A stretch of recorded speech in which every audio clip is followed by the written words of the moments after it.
Hello and welcome to my review of the GL Speedy Hotliner from HobbyKing. First off, this is a great little flying little plane. It's 1.5 meters, has no bad tendencies, and I've been really enjoying it. Let's talk about the setup. So it is an ARF, so you do have to put all the components in yourself. So this is what I did. So I put in a Turnigy 500 helicopter engine. It's a 3126 brushless outrunner with 1300 kV. The 1300 kV is important in this case because I'm running a 10 by 8 folding prop. It's carbon fiber, and I'm using a 70 amp speed control and a 5-cell 1800 milliamp pack. This is for burst flying, so 5 to 10 second bursts. Originally I put in a 35 size Turnigy motor, but the kV was lower and I did end up blowing those motors. So I'm really happy with this setup so far, and it's been really good. So some things to consider. I did run the cables outside the body here. On one of my motors I neglected to secure these cables, and I did run the motor on them, and it short-circuited and fried that motor. So just be warned, if you're running a bigger size engine in here, I think the max you can go is 35. You probably want to run those wires outside just to be safe.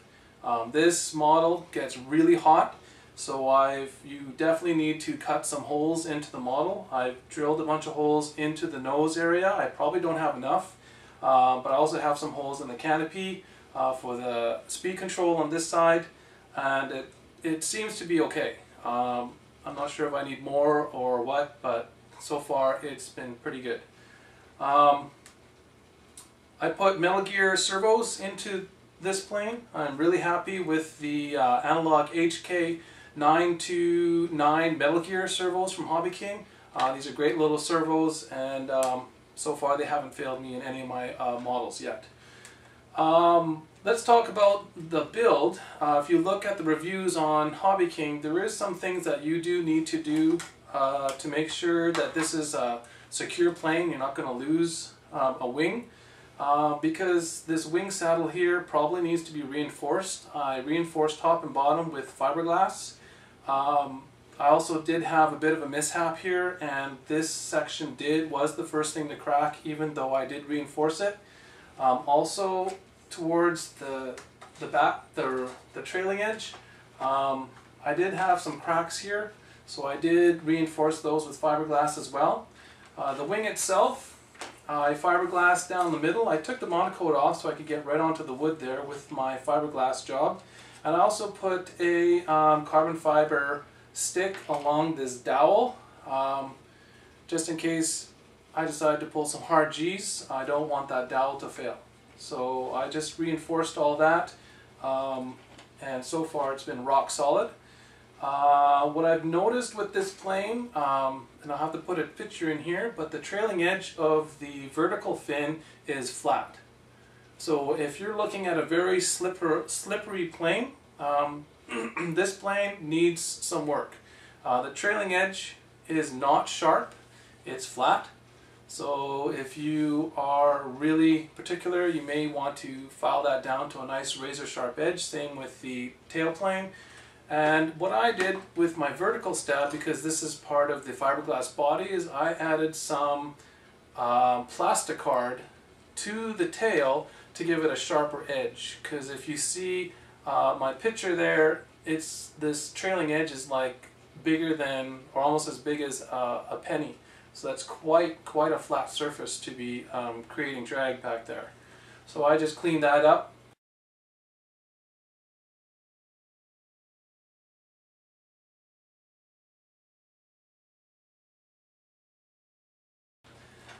And if you look at my components,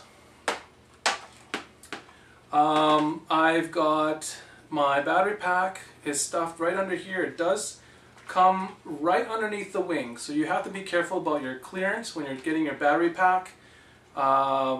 do take note, measure, I think it's 35 mils is the biggest, tallest battery pack you can put in there, and then it'll be touching the wing. I'm also running an extra battery for the receiver. This plane weighs in at 3 pounds, so it's quite heavy, but you'd be surprised on a really warm day how long it stays up. It actually did very good the other day on a very warm day. It will fly for quite a long time. What else do I have to say about this? Oh yeah, so when you're landing, this does land very hot. You can put flaps in, or flaperons. This does not have flaps. This section is has no controls, so you want to put some flaperons in.